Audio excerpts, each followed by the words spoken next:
myself Alan Meena, government PG college Dausa. आज BSc part second के paper electronics and solid state physics paper third unit first के जो circuit analysis point है उसमें Kirchhoff's law, Kirchhoff's के नियम।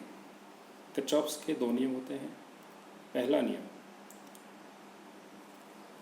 Kirchhoff's का जो नियम है धारा का नियम होता है। दूसरा जो नियम होता है वोल्टता का नियम होता है।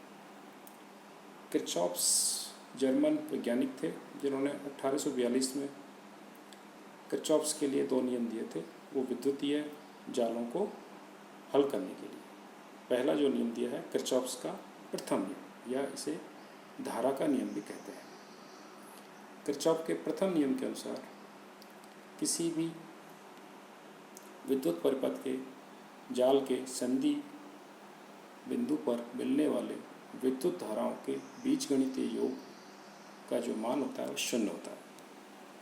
कोई भी हम एक चित्र ले लेते हैं जिसमें मान लीजिए 5 चालकों का एक संगम है किसी बिंदु O पर, जिसमें पांचों चालकों में क्रमशः जो धारा प्रवाहित हो रही है वो I1, I2, I3, I4, I5। यदि हम नोड की ओर प्रवाहित धारा को धनात्मक और नोड के विपरीत दिशा में प्रवाहित धारा को ऋणात्मक माने तो नोड O पर किरचॉफ का धारा नियम, जिसे हम KCL भी बोलते हैं, KCL लगाने पर समेशन I = 0 या I1 - I2 - I3 - I4 + I5 = 0 या I1 + I5 = I2 + I3 + I4।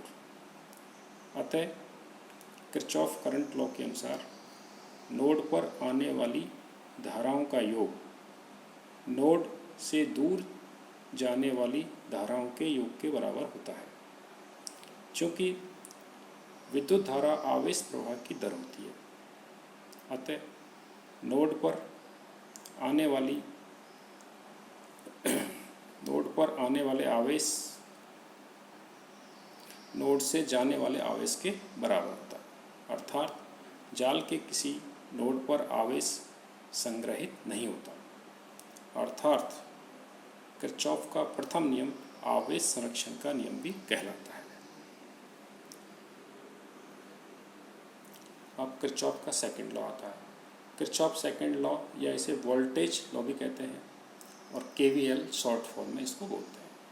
Kirchhoff's का जो सेकंड लॉ है, जिसे हम वोल्टता का नियम भी कहते हैं, इस नियम के अनुसार किसी विद्युत परिपथ के प्रत्येक बंद लूप में किसी भी क्षण किसी निश्चित चक्रीय दिशा में चक्रण करने पर सभी वोल्टताओं का विद्युत वाहक बलों का बीजगणितीय योग शून्य होता है। अर्थात summation I goes 1 to M EIT plus summation I goes 1 to M VIT = 0। Equation number 1।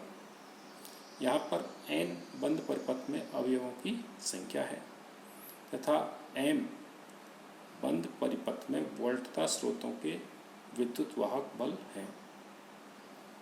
इस नियम के अनुसार धारा की दिशा में चलने पर धन इलेक्ट्रोड से ऋण इलेक्ट्रोड की तरफ वोल्टता परिवर्तन होने पर विद्युत वाहक बल को धनात्मक मानते हैं और धारा की दिशा में चलने पर लूप में धारा व प्रतिरोध के गुणनफल IR या विभव पतन को धनात्मक मानते हैं।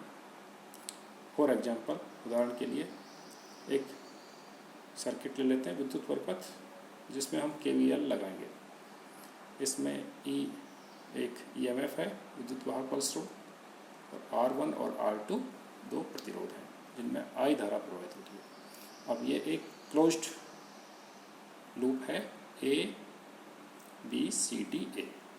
तो loop A B C D में हम KVL का उपयोग करने पर, क्योंकि धारा प्रवाहित हो रही है I R1 + I R2 minus E is equal to 0, अर्थात आई कॉमन ले लिया, R1 plus R2 is equal to E. Equation number 2 लगा दिया। उपरोक्त जो समीकरण 2 है इससे स्पष्ट है कि किरचॉफ्स के द्वितीय नियम को निम्न रूप में भी कहा जा सकता है कि धारा के बंद लूप में प्रवाहित धारा तथा प्रतिरोध के गुणनफल का बीजगणितीय योग लूप में कार्यकारी विद्युत वाहक बलों के बीजगणितीय योग के बराबर होता है, अर्थात summation E is equal to summation I R. KVL के उपरोक्त रूप का उपयोग करते समय लूप में धारा व प्रतिरोध के गुणनफलों को धारा की दिशा में चलते हुए धनात्मक मानते हैं तथा विद्युत वाहक बल ईएमएफ को सेल के जब ऋण इलेक्ट्रोड से धन इलेक्ट्रोड की तरफ चलते हुए धनात्मक मानते हैं। तो लूप में किसी भी एक दिशा जो राइट या लेफ्ट में चलते हुए चलते हैं। किरचॉफ्स के वोल्टा नियम का परिपथ में उपयोग किस प्रकार से होता है? ये एक डायग्राम बना हुआ है ABCD FG। इसमें R1 R2 R3 तीन रेजिस्टेंस हैं और E1 E2 दो विद्युत वाहक बल स्रोत हैं। तो इस परिपथ में एक बंद लूप सबसे पहले मान लेते हैं ABCDA। इसके लिए हम एंटी क्लॉकवाइज दिशा में चलकर KVL लगाते हैं। तो इसमें I1 करंट फ्लो हो रहा है, I1 R1 minus E1 plus E2 minus I2 R2 is equal to 0, equation number 4। इसी प्रकार से लूप CDFGC, इसमें I2 R2 minus E2 plus I1 plus I2 into R3 is equal to 0। इसी प्रकार third loop ABGFA के लिए, इसमें जो करंट I1 है, I1 into R1 minus E1 plus I1 plus I2 into R3 is equal to 0, equation number 6। तो समीकरण जो 4, 5, 6 हैं इनको हम हल करने पर परिपथ में विभिन्न भागों में प्रवाहित होने वाली धारा का मान ज्ञात कर सकते हैं।